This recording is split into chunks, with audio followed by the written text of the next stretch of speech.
الرجیم بسم اللہ الرحمن الرحیم الحمد للہ رب العالمین والصلاة والسلام علی رسولہ الکریم اما بعد فاعوذ باللہ من الشیطان الرجیم بسم اللہ الرحمن الرحیم وشروه بثمن بخس دراهم معدودة آمنت بالله صدق الله مولانا العظيم وبلغنا رسوله النبي الكريم ونحن على ذلك من الشاهدين والشاكرين والحمد لله رب العالمين. اللہ تعالیٰ کی حمد و ثنا نبی مکرم رحمت دو جہاں سرور کون و مکان صلی اللہ علیہ وآلہ وسلم کے حضور نذرانہ عقیدت پیش کرنے کے بعد میرے دوستو عزیزو بزرگو السلام علیکم ورحمۃ اللہ وبرکاتہ. اللہ تعالیٰ کا بے پایہ احسان کہ اللہ کریم نے ہمیں اشرف المخلوقات پیدا فرمایا، اور اس سے بھی بڑا احسان کہ اللہ کریم نے ہمیں سرکار دو جہاں سرور کون و مکان صلی اللہ علیہ وآلہ وسلم کا امتی ہونے کا شرف بخشا. جتنی بھی رحمتیں ہیں، جتنی بھی برکتیں ہیں، اس شرف کی بدولت ہیں جس کی وجہ سے ہمیں اس جہاں میں بھی عزتیں حاصل ہیں، اور انشاءاللہ اس جہاں میں بھی عزتوں برکتوں سے نوازے جانے کی کبھی امید ہے. حضرات محترم، آج کوئی تقریر کرنے یا بیان کرنے کا موڈ نہیں ہے، بس آپ سے باتیں کرنے کا ارادہ، کیونکہ بیان یا تقریر وہاں پہ کی جاتی ہے جہاں پہ دل نہ ملے ہوں، بس زبان سے باتیں نکل رہی ہوں اور دل تک بات نہ پہنچ رہی ہو، اور جہاں پہ دل تک بات پہنچ رہی ہو وہاں پہ پھر بیان نہیں کیا جاتا، باتیں کی جاتی ہیں. اب بیٹھ جائیں. تو میں نے آپ کے سامنے قرآن کریم فرقان حمید کی آیت کریمہ کا ایک ٹکڑا تلاوت کرنے کی سعادت حاصل کی ہے، جس میں اللہ کریم نے حضرت یوسف علیہ السلام آپ کا تذکرہ فرمایا ہے،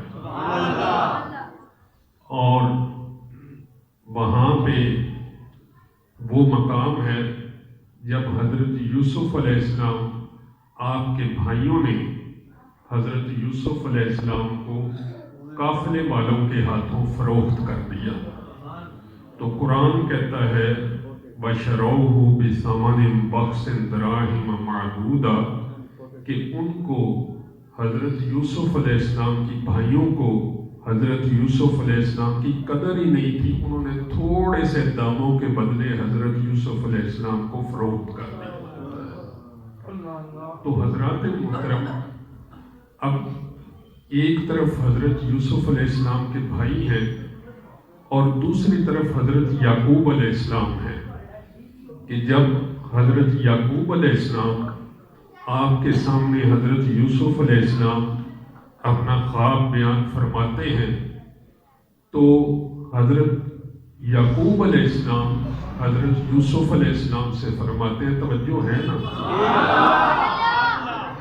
آپ کی توجہ مجھے درکار ہے. پھر میں کوشش کروں گا کہ آپ کا ذوق بھی پورا کرتا چلا. تو حضرت یعقوب علیہ السلام کے سامنے جب حضرت یوسف علیہ السلام نے اپنا خواب بیان فرمایا، تو حضرت یعقوب علیہ السلام نے فرمایا وَكَذَلِكَ يَجْتَبِيكَ رَبُّكَ وَيُعَلِّمُكَ مِن تَأْوِيلِ الْأَحَادِيثِ، کہ اے یوسف علیہ السلام، آپ کو اللہ کریم خوابوں کی تعبیر کا علم عطا فرمائے گا، اور آپ کو وہ علم عطا فرمائے گا جو کہ آپ کے دادا حضرت ابراہیم علیہ السلام کو عطا فرمایا. اب ایک طرف بھائی ہیں جنہوں نے حضرت یوسف علیہ السلام کی بے قدری کی اور حضرت یوسف علیہ السلام کو تھوڑے داموں قافلے والوں کے ہاتھ بیچ دیا، اور دوسری طرف حضرت یعقوب علیہ السلام ہیں جنہیں پتہ ہے کہ میرے یوسف کی قدر کیا ہے۔ آپ نے بات سمجھی نہیں ہے کہ حضرت یعقوب علیہ السلام کو حضرت یوسف علیہ السلام کی قدر کا پتہ ہے کہ یہ بچہ بڑا ہو کے کیا بنے گا، ان کے ہاتھ مصر کی بادشاہت آئے گی اور ان کی برکتوں سے اللہ کریم مشکل میں پھنسے ہوئے انسانوں کے لیے آسانیاں پیدا ان کی برکت سے۔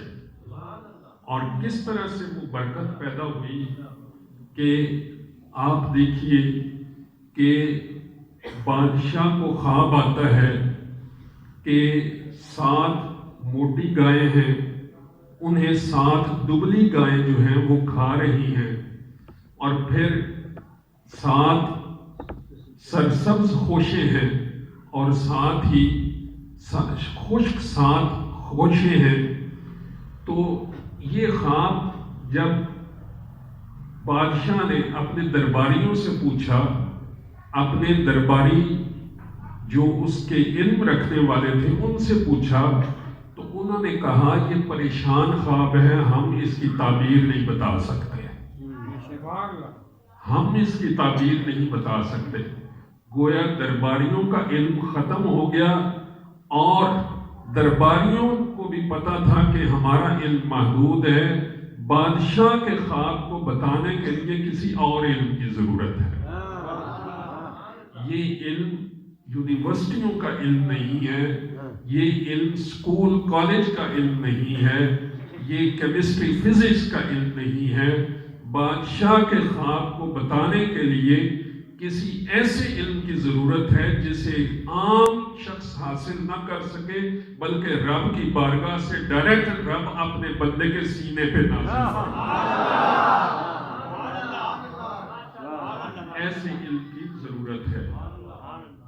اور پھر یوں اللہ کریم فرماتا ہے کہ ہم حضرت یوسف علیہ السلام کو ہم نے کیا کیا، بادشاہ کے دربار میں پہنچایا، اور وہاں پہ کیوں پہنچایا، یہ بات قابل غور ہے کہ حضرت یوسف علیہ السلام وہاں پہ کرنے کیا گئے تھے۔ قرآن شاہد ہے، قرآن کہتا ہے کہ جب حضرت یوسف علیہ السلام وہاں پہ گئے تو آپ کے حسن انتظام کی وجہ سے، آپ کی فراست کی وجہ سے، آپ کے علم کی وجہ سے ایسی برکت پیدا ہوئی کہ اہل مصر کی مشکلات آسان ہو گئی۔ تو گویا پتہ یہ چلا کہ جہاں پہ اللہ کا بندہ جاتا ہے وہاں پہ مشکلات آسان ہو جاتی ہیں، وہاں پہ مشکلات آسان ہو جاتی ہیں۔ حضرت نوح علیہ السلام آپ کے بارے میں قرآن فرماتا ہے من حملنا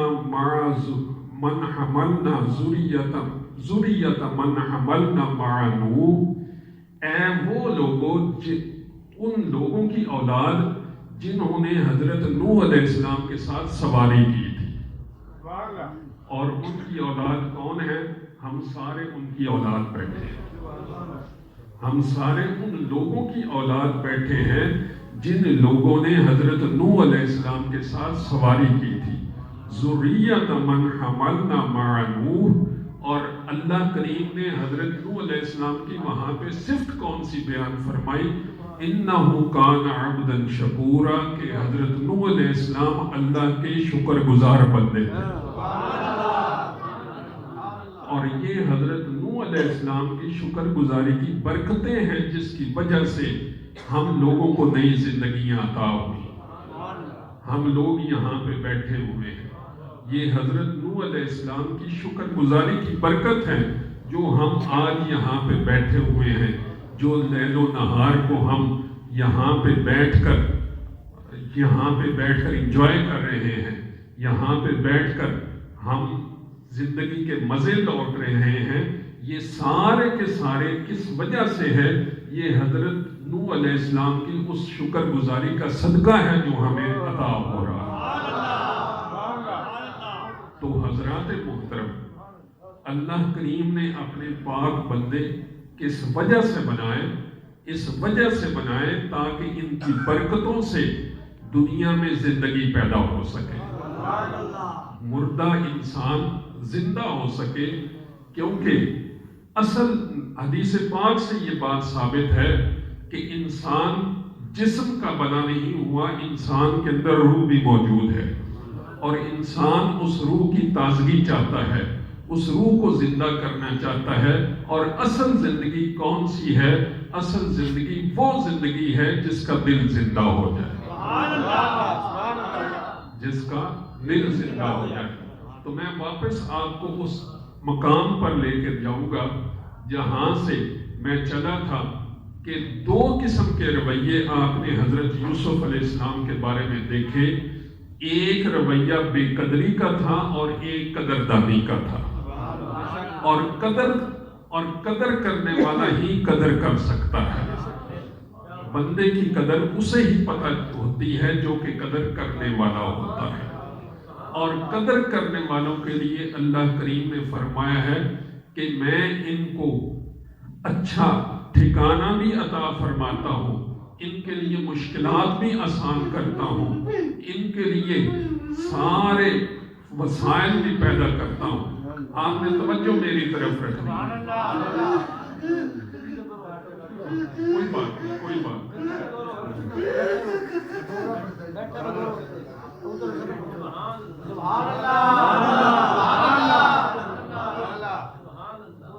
آپ درود شریف پڑھیں۔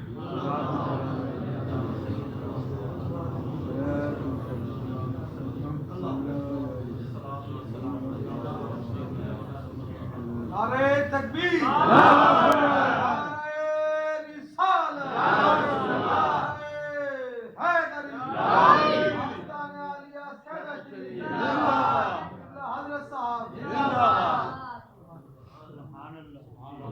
بات سمجھ میں آ رہی ہے کہ ایک طرف قدر کرنے والے لوگ ہیں اور ایک طرف بے قدرے لوگ ہیں۔ اللہ کریم مول ڈالتا ہے ان بندوں کا جو قدر کرنے والے ہیں، ہمیشہ مول ان کا ڈالتا ہے جو قدر کرنے والے لوگ ہیں۔ تو قرآن ہمیں بتاتا ہے قدر کرنے والے کون لوگ ہیں۔ قدر کرنے والے وہ لوگ ہیں جن پر رب نے انعام فرمایا ہے، جن پر رب نے انعام کیا ہے، اور یہ قدر والوں کا ساتھ ہے جو کہ انبیاء نے بھی مانگا ہے۔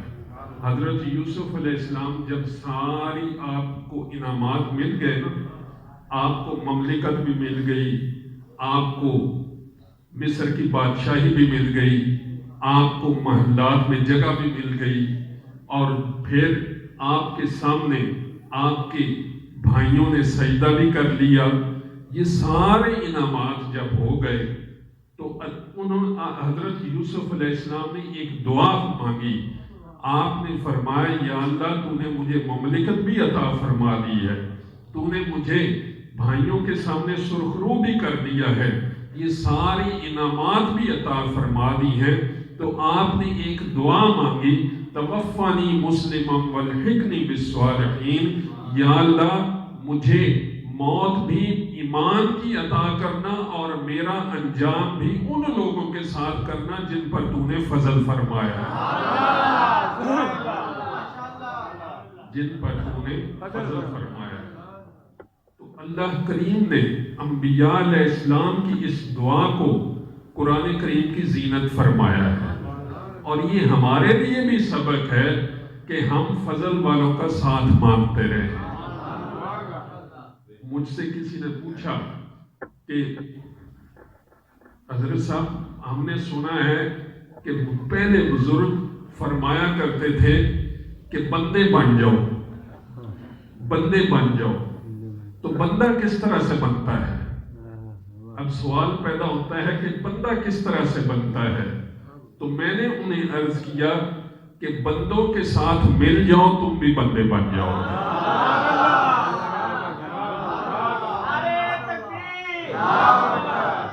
بات سمجھ میں آ رہی ہے؟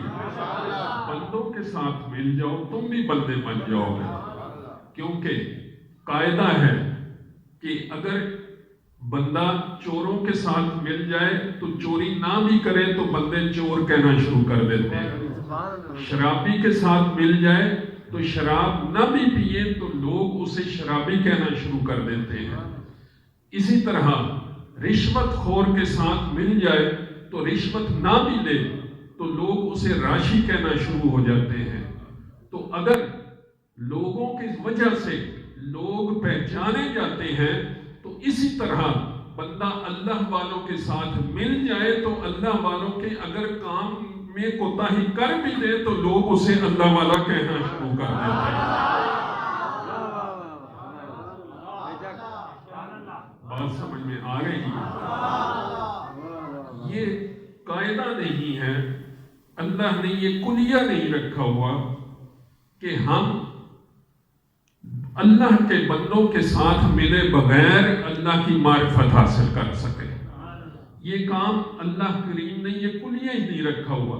جس طرح اللہ کریم نے ایک قاعدہ رکھا ہوا ہے نا کہ صبح ہوتی ہے، شام ہوتی ہے، یوں ہی زندگی تمام ہوتی ہے، اور جس طرح سورج جو ہے مشرق سے طلوع ہوتا ہے اور مغرب میں غروب ہوتا ہے، کبھی ایسا نہیں ہوا کہ سورج مغرب سے طلوع ہوتا ہو اور مشرق میں جا کے غروب ہوتا ہو، یہ قاعدہ نہیں ہے۔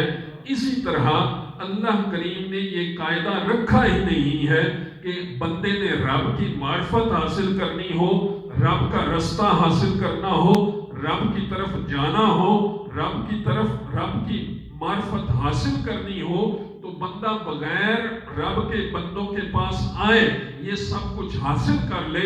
رب نے یہ قاعدہ رکھا ہی نہیں ہے، رب نے ایسا کلیہ رکھا ہی نہیں ہے، رب نے صرف ایک ہی کلیہ رکھا ہے۔ اگر رب کی معرفت حاصل کرنی ہے، محبت حاصل کرنی ہے تو ان کے پاس آنا پڑے گا جن کو رب کی محبت حاصل ہوئی ہے۔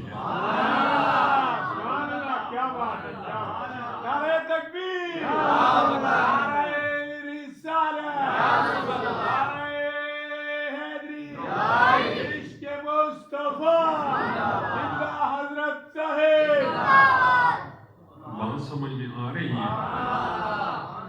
اور حضرات محترم، رب تک پہنچنے کے دو راستے ہیں، ایک راستہ علم کا راستہ ہے اور دوسرا راستہ محبت کا راستہ ہے۔ بات سمجھ میں آ رہی ہے؟ ایک علم کا راستہ ہے اور دوسرا محبت کا راستہ ہے، اور علم بھی آخر میں جا کے محبت نہ پیدا کرے تو پھر وہ علم بھی بے سود ہے۔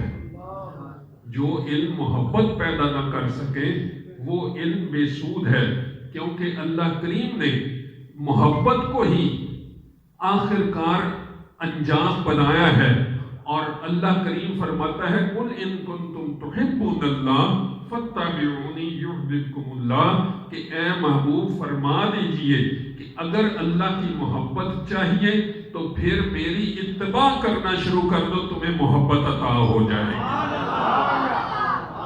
بات سمجھ میں آ رہی ہے کہ ایک علم کا راستہ ہے اور دوسرا عشق کا راستہ ہے، دوسرا محبت کا راستہ ہے، اور صحابہ کرام نے یہ دونوں راستے اپنائے ہیں، لیکن جو عشق والے ہیں وہ ہمیشہ نمبر لیتے چلے گئے ہیں۔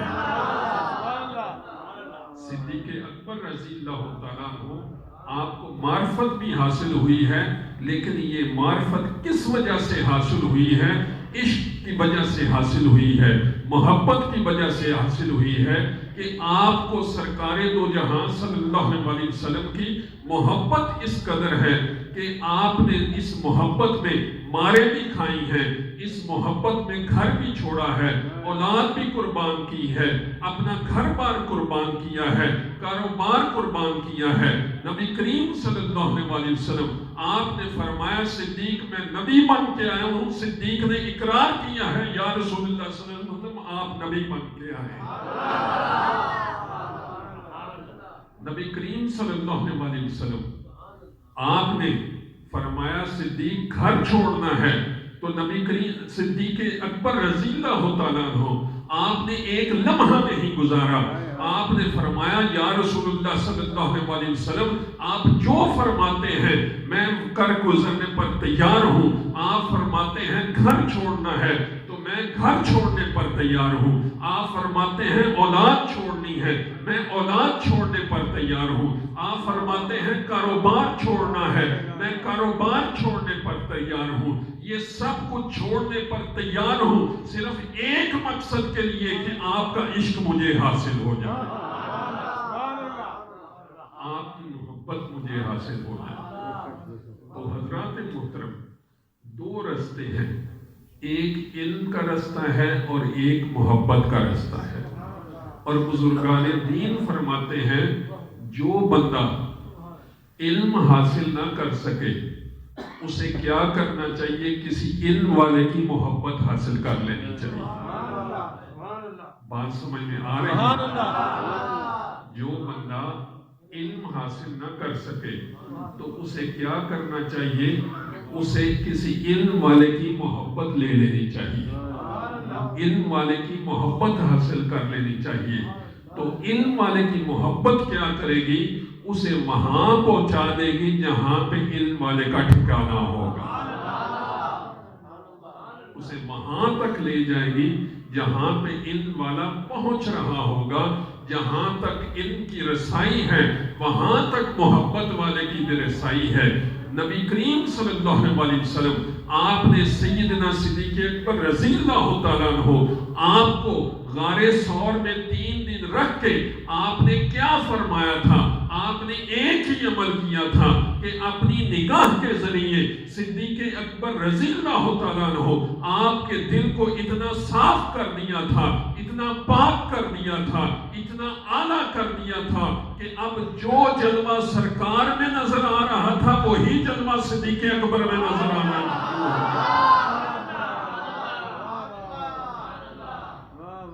بات سمجھ میں آ رہی ہے؟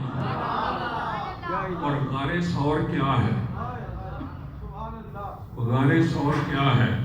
میرے حضرت صاحب رحمۃ اللہ آپ فرمایا کرتے تھے کہ یہ دل جو ہے انسان کا یہ بھی غار ثور ہے. یہ دل جو ہے یہ بھی انسان کا غار ثور ہے. اب اس کو کیا کرنا ہے کہ جس طرح صدیق اکبر رضی اللہ تعالیٰ عنہ آپ نے تمام سوراخ اپنی چادر سے بند کر دیے اور جہاں جہاں نبی کریم صلی اللہ علیہ وسلم آپ کا دشمن بیٹھا تھا, جس جگہ پہ نبی کریم صلی اللہ علیہ وسلم آپ کے دشمن کا اندازہ ہو سکتا تھا کہ یہاں سے سرکار کا دشمن آ سکتا ہے, یہاں سے کوئی کیڑا آ سکتا ہے, یہاں سے کوئی سانپ آ سکتا ہے, تو اس جگہ کو سیدنا صدیق اکبر رضی اللہ تعالیٰ عنہ آپ نے بند کر دیا. تو اسی طرح میرے حضرت صاحب رحمۃ اللہ علیہ آپ فرمایا کرتے تھے کہ اس دل کے اندر بھی بہت سے سوراخ ہیں, ان سوراخوں کو بند کر دو. اس میں بغض کا سوراخ ہے, اس میں حسد کا سوراخ ہے, اس میں نفرت کا سوراخ ہے, اس میں کینے کا سوراخ ہے, اس میں کبر کا سوراخ ہے. یہ سارے سوراخ بند کر دو تو سرکار کی محبت حاصل ہو جائے.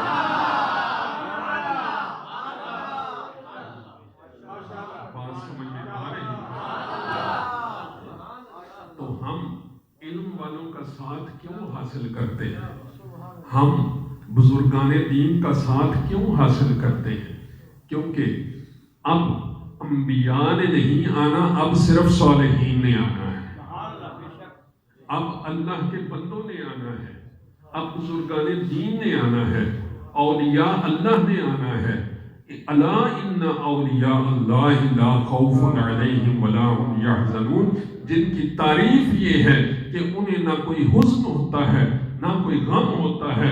اب انہوں نے آنا ہے اور ان کے ذریعے ہم نے ہدایت حاصل کرنی ہے. اور حضرت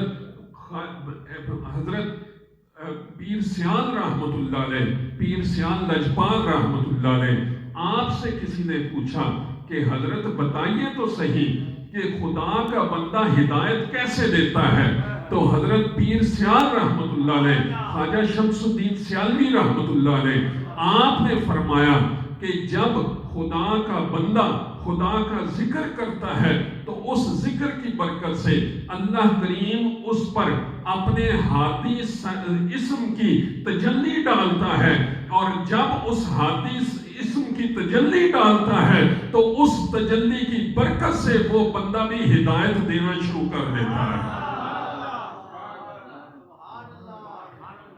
بات سمجھ میں آ رہی ہے؟ تو حضرات محترم، لوگ کہتے ہیں نا کہ ہم کیوں ان حضرات کے پاس جاتے ہیں، ہم کیوں پیر پکڑتے ہیں، ہم کیوں اولیاء کرام کے پاس جاتے ہیں، ان کی درگاہوں پہ جاتے ہیں، ان کے پاس جاتے ہیں۔ ہم صرف فقط ایک کام کے لیے جاتے ہیں کہ ہمیں قل ان کنتم تحبون اللہ، اگر تم اللہ کی محبت چاہتے ہو۔ بات سمجھ میں آ رہی ہے؟ قل ان کنتم تحبون اللہ، اگر تم اللہ کی محبت چاہتے ہو۔ اور یہ رب کی محبت ہے جو بابا فرید الدین گنج شکر رحمت اللہ علیہ آپ کو اپنے پیر کے پاس لے جاتی ہے۔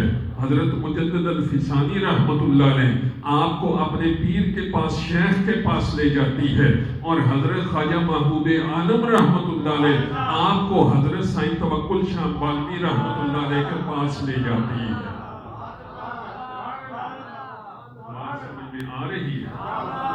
یہ محبت ہے، اور ہم یہ محبت کیوں سیکھنا چاہتے ہیں؟ کیونکہ ہم قدر والے لوگ بننا چاہتے ہیں، ہم بے قدرے نہیں رہنا چاہتے، ہم بے قدرے نہیں رہنا چاہتے، ہم قدر والے بننا چاہتے ہیں، اور قدر کی بات کسی قدر والے سے ہی پہچانی جاتی ہے۔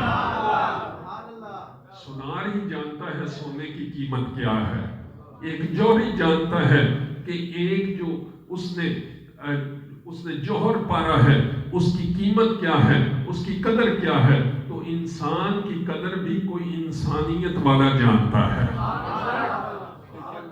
کاروباری کسی کے پاس جائیں نا، آپ کسی سے ادھار مانگنے جائیں تو آپ کو کوئی ادھار آسانی سے دے دے گا؟ آپ کو کوئی ادھار آسانی سے نہیں دے گا۔ آپ کسی کے پاس ملازمت لینے جائیں نا تو جتنا بھی کوئی سخی ہو وہ آپ کو ملازمت نہیں آسانی سے نہیں دے گا۔ اگر آپ کسی سے مال لینے کے لیے جائیں تو وہ آپ کو آسانی سے مال نہیں دے گا، پہلے آپ کی عزت کا سودا کرے گا، پھر آپ کو کوئی چیز عطا کرے گا۔ لیکن یہ اللہ کے بندے ہیں، جب ان کے پاس جاتے ہیں یہ عزت کا سودا نہیں کرتے بلکہ عزت عطا کر کے رب کی محبت عطا کرتے ہیں۔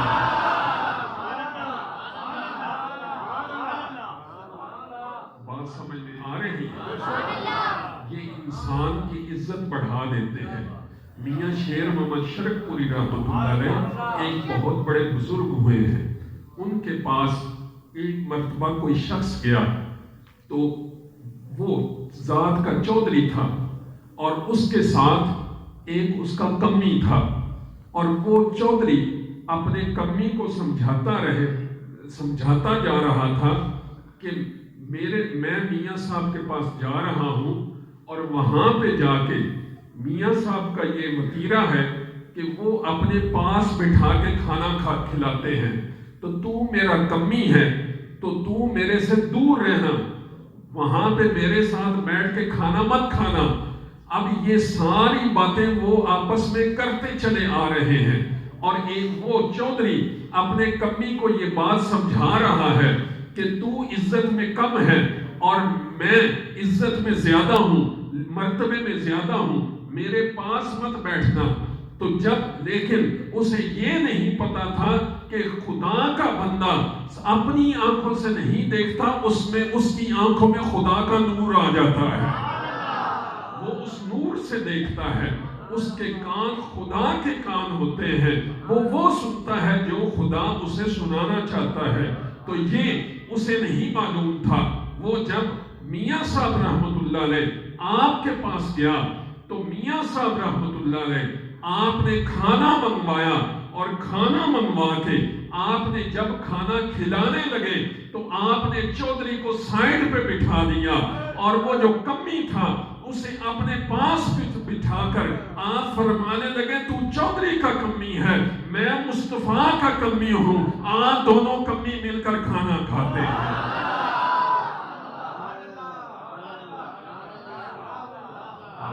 آ رہی ہے کہ کس طرح خدا کا بندہ آپ کی عزت میں اضافہ کر دیتا ہے، آپ کی عزت میں کمی نہیں آنے دیتا۔ ان خدا کا بندہ ہوتا ہی وہ ہے جس کے پاس آ کر لوگوں کو اپنی قدر کا پتہ چلتا ہے کہ ہماری قدر کیا ہے۔ ہماری قدر وہ نہیں جو زمانہ دیتا ہے، ہماری قدر وہ نہیں جو کوئی دنیا دار دیتا ہے، ہماری قدر وہ نہیں جو کوئی زمیندار لگاتا ہے، کوئی ایم پی اے دیتا ہے۔ یہ کیسے؟ اور میاں صاحب شرک پوری رحمت اللہ علیہ، آپ نے تو فرمایا تھا نا کہ قدر نبیدہ ایک ہی جانن، دنیا دار کمینے قدر نبیدہ کرن والے سونگے بچ مدینے۔ تو حضرات محترم، یہ قدر نہیں کر سکتے۔ قدر آپ کی وہی کر سکتا ہے جسے اپنی قدر کا پتہ ہے۔ جو رب کا بندہ ہے اسے اپنی قدر کا بھی پتہ ہے اور آپ کی قدر بھی کروا سکتا ہے۔ نبی کریم صلی اللہ علیہ وسلم آپ نے کیا کیا تھا؟ بلال حبشی کو گلے لگا کر سیدنا بلال بنا دیا تھا۔ بلال حبشی رضی اللہ تعالیٰ عنہ اور اویس کرنی آئے تو آپ کو وہ مقام عطا کر دیا کہ نبی کریم صلی اللہ علیہ وسلم آپ عمر فاروق رضی اللہ تعالیٰ عنہ اور علی مرتضیٰ شیر خدا رضی اللہ تعالیٰ عنہ آپ کو بھیجتے ہیں، کرتا دے کے بھیجتے ہیں کہ جاؤ اویس کرنی سے میری امت کے لیے دعا کرواؤ۔ یہاں فاصلوں میں ہے قربتیں، قربتوں میں ہے فاصلے، کوئی پاس رہ کر بلال ہے، کوئی دور رہ کر اویس ہے۔ بات سمجھ میں آ رہی ہے؟ تو بابا بشیر جو ہے اس کی قدر کوئی صدیق ہی جان سکتا ہے۔ بشیر میدسی والے کی قدر جو ہے وہ خواجہ صدیق احمد جان سکتے ہیں، محمد احمد ہاشمی جان سکتا ہے کہ جنہوں نے کہا تھا کہ بشیر کیڑا کوئی ہیر تیرا جدا بیاہ ہویا سی، تو اگر ساڑھے ناڑ مرید نہ نہیں ہونے گا تو ساڑھا ہی ہے، تو ساڑھا ہی رہے گا۔ بات سمجھ میں آ رہی ہے؟ تو حضرات محترم، یہ وہ قدر ہے جو کہ اللہ کا بندہ عطا کرتا ہے، اور یہ قدر آپ کو کسی اور جگہ سے نہیں ملے گی، کسی دنیا دار سے نہیں ملے گی۔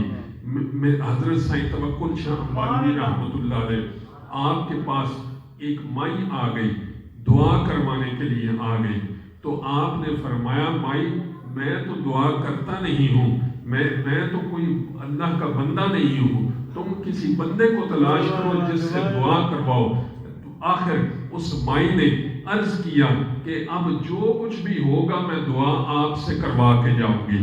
یہ حضرت سائیں توکل شاہ بالوی رحمت اللہ علیہ آپ کی عاجزی تھی کہ جو کہ آپ دکھا رہے تھے، لیکن جب اس نے اصرار کیا تو حضرت سائیں توکل شاہ بالوی رحمت اللہ علیہ آپ نے دعا فرمائی، اس کی دعا قبول بھی ہوئی، اس کی مراد پوری بھی ہوئی۔ بات سمجھ میں آ رہی ہے؟ اور کوئی بندہ غالباً AC تھا یا کسی جگہ کا کلیکٹر تھا، وہ حضرت سائیں توکل شاہ بالوی رحمت اللہ علیہ آپ کے پاس آیا اور عرض کرنے لگا کہ حضور مجھے گورنمنٹ نے نوکری سے بھی اتار دیا ہے، میں نوکری سے نکل گیا ہوں، تو دعا فرمائیے کہ میں نوکری پہ بھی بحال ہو جاؤں، میری ترقی بھی ہو جائے، اور میرے فلاں ایک اور مراد ہے میری، وہ مراد بھی پوری ہو جائے۔ تو وہ جو مصاحب پاس بیٹھے تھے وہ ہنسنا شروع ہو گئے۔ انہوں نے عرض کیا کہ حضور اس نے تو ساری دعائیں کروا لی ہیں۔ تو حضرت سائیں توکل شاہ بالوی رحمت اللہ علیہ آپ نے فرمایا تو کیا حرج ہے، وہ رب جو دعائیں قبول کرنے والا ہے، ہو سکتا ہے اس کی ساری دعائیں قبول کر لے، ہو سکتا ہے اس کی ساری دعائیں قبول کر لے۔ اور پھر کچھ عرصے بعد حضرت خواجہ محبوب عالم رحمۃ اللہ علیہ آپ لکھتے ہیں کہ کچھ عرصے بعد اس کا خط آیا. اس نے خط میں لکھا کہ حضور میں نوکری پر بھی بحال ہو گیا ہوں, میری ترقی بھی ہو گئی ہے اور میری مراد بھی پوری آ گئی ہے. تو حضرات محترم, یہ وہ قدر ہے جو کہ اللہ کے بندے ہمیں عطا فرماتے ہیں. اللہ, میرے حضرت صاحب رحمۃ اللہ علیہ آپ فرمایا کرتے تھے کہ اللہ کا بندہ ہمیں چھوٹا نہیں ہونے دیتا بلکہ ہمیں بڑا ہونے کا احساس عطا کر دیتا ہے.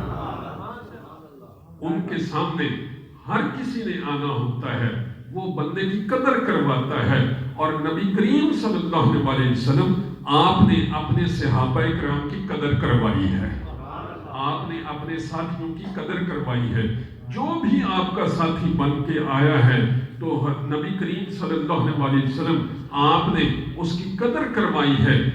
نبی کریم صلی اللہ علیہ وسلم آپ کا فرمان عالی شان ہے. آپ نے فرمایا کہ میرے صحابہ ستاروں کی مانند ہیں, میرے صحابہ ستاروں کی مانند ہیں, جس کے پیچھے لگ جاؤ گے ہدایت پا جاؤ گے, ہدایت کی روشنی حاصل ہو جائے گی. تو حضرات محترم, ہم اس دنیا میں جو یہ ساتھ بناتے ہیں یہ کس وجہ سے بناتے ہیں؟ یہ ہم دنیاوی منفعت کی وجہ سے نہیں, دنیا کی منفعت تو ایویں ہی حاصل ہو جاتی ہے. جو ان کے پاس سے گزر جاتا ہے رب ان کا رزق جو ہے وہ کھول دیتا ہے. رب خود قرآن میں فرماتا ہے جو بندہ تقوی اختیار کر لیتا ہے میں اسے رزق وہاں سے عطا کرتا ہوں جس کا اسے پتہ بھی نہیں ہوتا. رزق کے لیے پریشان ہوتے ہیں نا, آپ بھی رزق کے لیے پریشان ہیں, ہم بھی رزق کے لیے پریشان ہیں. پاس پیسے نہ ہو تو ہم پیر خانے کا چکر بھی نہیں لگاتے, ویسے ادھار مانگ کے شگن بھی کر لیتے ہیں. بہت سارے ایسے تعلق نبھاتے ہیں جو کہ جن کا تعلق پیسے سے ہے, اور پیسے ہوئے بغیر ہم وہ سارے تعلق نبھاتے ہیں. لیکن ایک یہ بھی تعلق ہے جو کہ ان ساری چیزوں سے ماورا تعلق ہے. یہ تعلق کون سا تعلق ہے؟ اس میں نہ ذاتی منفعت ہے, اس میں نہ ذاتی لالچ ہے, صرف ایک ہی بات ہے, وہ بات محبت کی بات ہے. بات سمجھ میں آ رہی ہے؟ ایک ہی یہ تعلق ہے, باقی سارے تعلق جو ہیں دنیا میں ختم ہو جانے ہیں. قبر میں ایک ہی تعلق جائے گا, وہ نسبت کا تعلق ہے, وہ نسبت کا تعلق ہے. اس تعلق نے ہمارے قبر میں بھی ساتھ دینا ہے, کیونکہ نبی کریم صلی اللہ علیہ وسلم آپ کا ارشاد عالی شان ہے. آپ نے فرمایا انت مع من احبا, تیرا ساتھ اس کے ساتھ ہوگا جس کے ساتھ تیری محبت ہوگی, جس کے ساتھ تیری محبت ہوگی. تو محبت کا تعلق جو ہے قبر میں بھی جائے گا اور حشر میں بھی جائے گا. اور حضرت انس رضی اللہ تعالیٰ عنہ جو اس حدیث مبارکہ کے راوی ہیں, آپ فرماتے ہیں میں نے دل میں سوچا کہ میرا تعلق ابو بکر صدیق رضی اللہ تعالیٰ عنہ سے ہے, حضرت عمر فاروق رضی اللہ تعالیٰ عنہ سے ہے, لہٰذا میرا انجام بھی انہی کے ساتھ ہوگا. اور میرے حضرت صاحب رحمۃ اللہ علیہ, حضرت خواجہ صدیق احمد رحمۃ اللہ علیہ, آپ ایک دعا مانگا کرتے تھے کہ سنگ سلامت تا کیا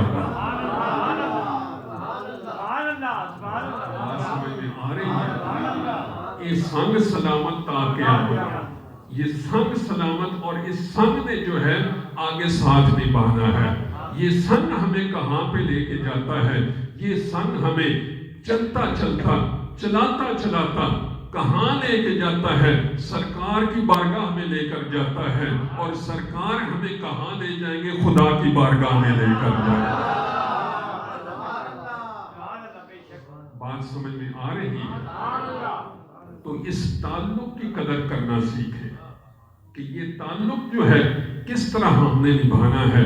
آپ سال میں ایک مرتبہ تشریف لاتے ہیں, یہ ایک مرتبہ مجبوری ہے آنا, لیکن اگر آپ بار بار آئیں گے تو وہ مجبوری کا آنا نہیں ہوگا, وہ محبت کا آنا ہوگا. بات سمجھ میں آ رہی ہے؟ جس طرح آپ سارے تعلق نبھاتے ہیں، اس طرح یہ جو خانقاہ کے ساتھ آپ کا تعلق ہے اسے بھی نبھانا سیکھیں، اس میں بھی چاشنی پیدا کرنے کی کوشش کریں، اس میں بھی تاثیر پیدا کرنے کی کوشش کریں۔ اور آپ نے دیکھا ہے کہ جنہوں نے تعلق نبھایا ہے رب نے انہیں اس جہاں میں بھی نوازا ہے، انشاءاللہ اس جہاں میں بھی نوازے گا۔ رب نے ان کو کمی نہیں آنے دی جنہوں نے یہ تعلق نبھایا ہے۔ آپ دیکھیں نا، حضرت خواجہ محبوب عالم رحمۃ اللہ علیہ 11 سال سب کچھ چھوڑ کے حضرت سائیں توکل شاہ بالوی رحمۃ اللہ علیہ آپ کے پاس رہے ہیں۔ 11 سال آپ رہے ہیں۔ 11 سال کی ریاضت نے آپ کو وہ عطا کیا ہے کہ اس دنیا میں بھی آپ کا نام جاری ہے، اس دنیا میں بھی آپ کا عالی مقام ہوگا۔ بات سمجھ میں آ رہی ہے؟ انہوں نے کیا محنت کی ہے، کیا ریاضت کی ہے۔ آپ کے پاس تنخواہ بھی تھی، آپ کے پاس پیسہ بھی تھا، دنیا داری بھی تھی، تعلقات بھی تھے، لیکن ان تعلقات کو چھوڑ کر آپ نے حضرت سائیں توکل شاہ بالوی رحمۃ اللہ علیہ آپ کے ساتھ تعلق قائم کیا۔ اور حضرت سائیں توکل شاہ بالوی رحمۃ اللہ علیہ آپ نے 2 باتیں سکھائی ہیں۔ ایک یہ ہے کہ دینداری کرنی ہے تو رب کے لیے، اور انسان کی قدر کس طرح سے کرنی ہے۔ بات سمجھ میں آ رہی ہے؟ اور انسان کی قدر آپ نے کس طرح کی ہے کہ آپ کے پاس آپ ایک مرتبہ کسی جگہ پہ تشریف لے کر گئے، کسی گھر تشریف لے کر گئے، تو وہاں پہ کوئی ایک خاتون تھی جس نے آپ کو کچے چنے عطا کیے، کچے چنے پیش کیے نذرانے کے طور پر۔ تو حضرت خواجہ محبوب عالم رحمۃ اللہ علیہ آپ نے وہ کچے چنے واپس کر دیے کہ مائی کو زیادہ ضرورت ہوگی، لیکن مائی کا دل ٹوٹ گیا۔ تو حضرت خواجہ محبوب عالم رحمۃ اللہ علیہ آپ فرماتے ہیں جب میں واپس آیا تو اس دل توڑنے کی کیفیت یہ ہوئی کہ میں نے محسوس یہ کیا کہ لوگ مجھ سے دور ہو رہے ہیں، نہ کوئی مجھ سے کھانا پوچھ رہا ہے، نہ کوئی پانی پوچھ رہا ہے، کسی کو میرا خیال نہیں ہے، کسی کو میری طلب نہیں ہے، چاہ نہیں ہے۔ جب میں نے یہ معاملہ دیکھا، 1 دن دیکھا، 2 دن دیکھا، 3 دن دیکھا، تو میں نے دل میں خیال پیدا ہوا کہ میں ہو نہ ہو کہ یہ اس کی سزا ہے کہ جو میں نے اس مائی کا دل توڑا ہے۔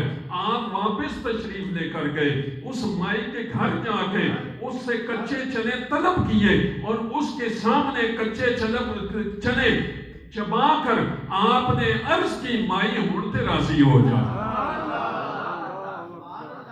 مائی ہونتے راضی ہو جا۔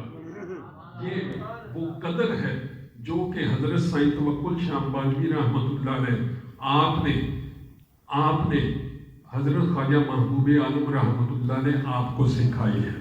اور میرے حضرت صاحب رحمۃ اللہ علیہ آپ ایک شعر پڑھا کرتے تھے، آپ فرماتے تھے کہ سنو سفر اکیلا نہیں کیا کرتے، سفر اکیلے نہیں کیا کرتے، جن آئینوں کو صاف رکھنا ہو انہیں میلا نہیں کیا کرتے، جن آئینوں کو صاف رکھنا ہو انہیں میلا نہیں کیا کرتے۔ تو یہ بزرگان دین کے ساتھ تعلق ہمارے ان آئینوں کو صاف کر دیتا ہے، ان آئینوں کو صاف کر دیتا ہے، دل کو صاف کر دیتا ہے، دل کو پاک کر دیتا ہے۔ تو یہ حضرات محترم اس تعلق کو لوگ شک پیدا کریں گے کہ تسی پیرا کو لین کی جانے ہو، تو اب انہیں بتانا پڑے گا، انہیں کون سمجھائے کہ حضرت بابا فرید اپنے پیر کے پاس کیا لینے گئے تھے، حضرت بابا فرید اپنے پیر کے پاس کیا لینے گئے تھے، حضرت سائیں توکل شاہ بالوی رحمۃ اللہ علیہ خواجہ قادر بخش رحمۃ اللہ علیہ کے پاس کیا لینے گئے تھے، انہیں کون سمجھائے؟ یہ وہی سمجھ سکتا ہے جسے ان کی قدر آتی ہے، جسے ان کی قدر کا پتہ ہے۔ تو حضرات محترم اس تعلق کو نبھانا سیکھیں، اس تعلق کو ایسے نہ سمجھے کہ یہ تعلق میں آ گیا سال میں ایک مرتبہ، آپ سال میں ایک مرتبہ چلے گئے، تو اس سے یہ تعلق جو ہے وہ قائم ہو گیا۔ نہ تعلق قائم رہتا ہے آنے جانے سے۔ اور میرے حضرت صاحب رحمۃ اللہ علیہ آپ فرمایا کرتے تھے کہ پیر خانے آیا جایا کرو اور یہاں پہ آ کے غم مجھے دے دیا جایا کرو، خوشیاں مجھ سے لے جایا کرو۔ بات سمجھ میں آ رہی ہے؟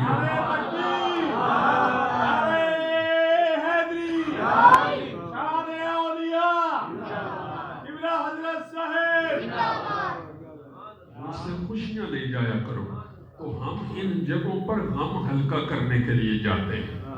جب ہم ان کے پاس بیٹھ جاتے ہیں ہمارا غم ہلکا ہو جاتا ہے۔ اب جیسے میں آپ کے ساتھ باتیں کر رہا ہوں تو میرا اندر ہلکا ہو رہا ہے، لیکن آپ کا ہلکا ہو رہا ہے یا نہیں ہو رہا، لیکن میں آپ کے ساتھ باتیں کر کے اپنے آپ کو ہلکا محسوس کر رہا ہوں۔ میں ایسا محسوس کر رہا ہوں جیسے میں اپنوں سے بات کر رہا ہوں۔ اور پھر یہ تعلق جو ہے اولاد سے بھی آگے نکل جاتا ہے، یہ ذاتی رشتوں سے بھی آگے نکل جاتا ہے۔ اس تعلق کو محسوس کرنے کی آپ دیکھیں نا، حضرت سیدنا صدیق اکبر رضی اللہ تعالیٰ عنہ، آپ کی تلوار کے نیچے بیٹا آتا ہے تو آپ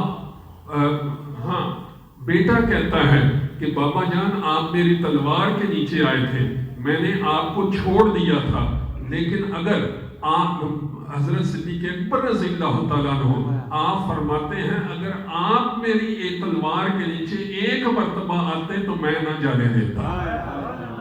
یہ تعلق جو ہے اولاد سے بھی آگے نکل جاتا ہے، خونی رشتوں سے بھی آگے نکل جاتا ہے۔ اور کئی صحابہ اکرام ہیں جنہوں نے اپنے خونی رشتے سرکار پر قربان کر دیے۔ ہم ایویں نہیں کہتے کہ ہم پیر پر ہر چیز وار دیتے ہیں، جب تعلق کا مزہ آنے لگتا ہے پھر قربانی دینے پر بھی دل کرتا ہے۔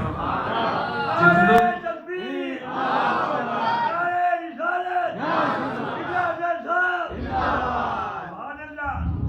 تعلق مضبوط ہوگا اتنی قربانی دینے کو دل کرے گا۔ پھر پاس پیسے ہوں یا نہ ہوں پھر بندہ کہتا ہے میرے کو کچھ ہوئے یا نہ ہوئے میں پڑھ کے دم ہے۔ بات سمجھ میں آئی ہے؟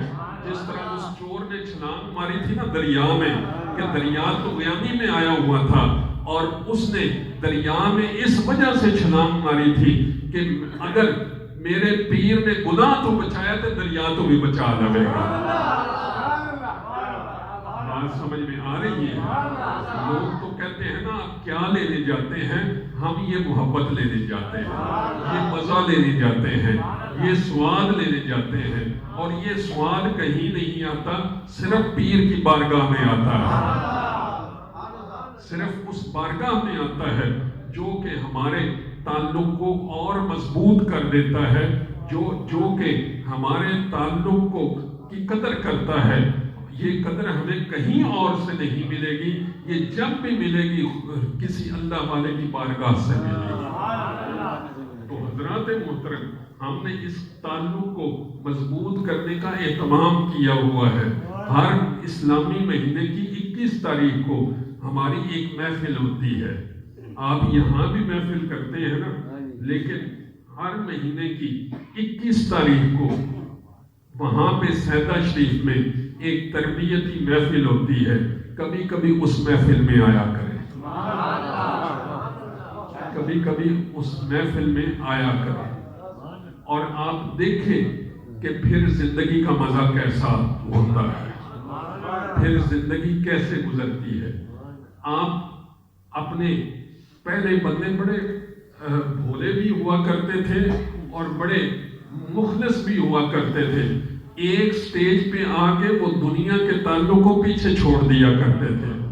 لیکن ہم آج کے دور ایسے دور میں زندہ رہ رہے ہیں جہاں پہ ہم قبر تک پہنچ جاتے ہیں لیکن دنیا کو پیچھے نہیں چھوڑتے۔ میرے حضرت خواجہ صدیق احمد رحمۃ اللہ علیہ، آپ کا خادم بابا غلام رسول، آپ سب لوگ جانتے ہیں کہ وہ کیسا بندہ تھا۔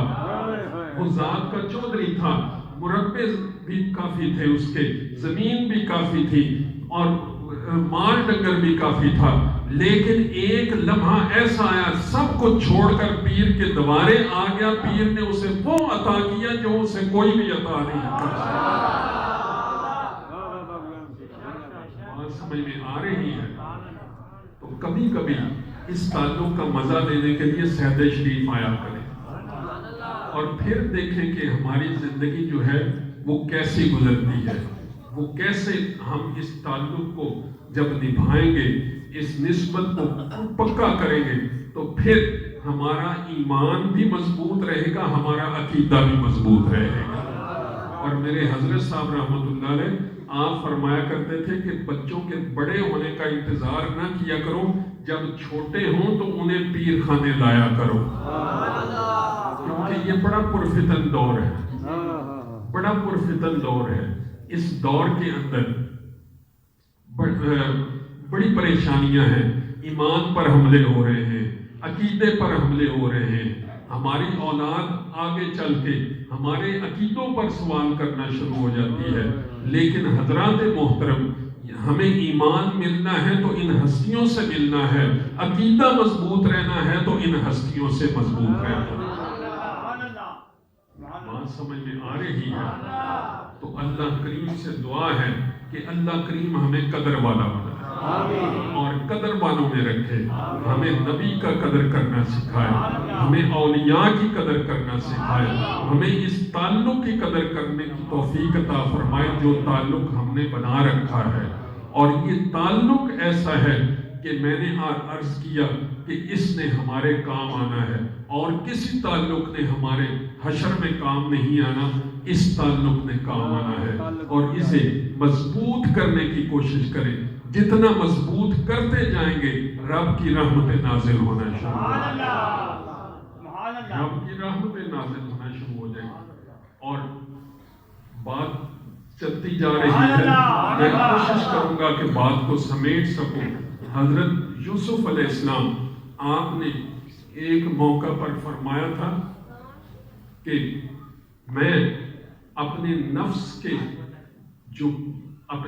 کی چالیں ہیں نا، میں ان سے بری نہیں ہوں، لیکن میرے اوپر کیا ہے، رب کی رحمت بڑی ہے۔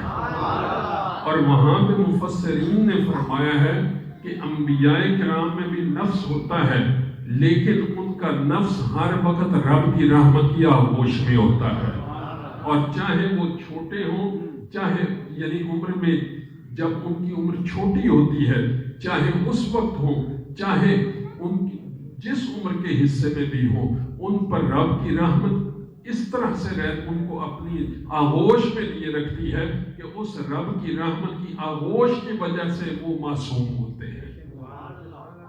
لیکن عام بندے اور نبی میں فرق یہ ہے کہ عام بندے کو اپنے نفس کو رب کی رحمت میں لانے کے لیے کوشش کرنا پڑتی ہے، سفر کرنا پڑتا ہے، اور جب یہ سفر کر لیتا ہے تو پھر اس کا نفس رب کی رحمت کی آغوش میں آ جاتا ہے اور گناہوں سے بری ہو جاتا ہے۔ تو حضرات محترم، یہ تعلق ہم بناتے ہیں اپنی آخرت سنوارنے کے لیے، رب سے تعلق جوڑنے کے لیے، رب سے تعلق مضبوط کرنے کے لیے، محبت قائم کرنے کے لیے۔ تو اس کی قدر کرنا سیکھیے۔ جنہوں نے اس کی قدر کی ہے، اللہ کریم نے انہیں اپنی رحمت کی آغوش میں رکھا ہے۔ اللہ کریم ہم سب کو عمل کرنے کی توفیق عطا فرمائے۔ وآخر دعوانا ان الحمد للہ رب العالمین۔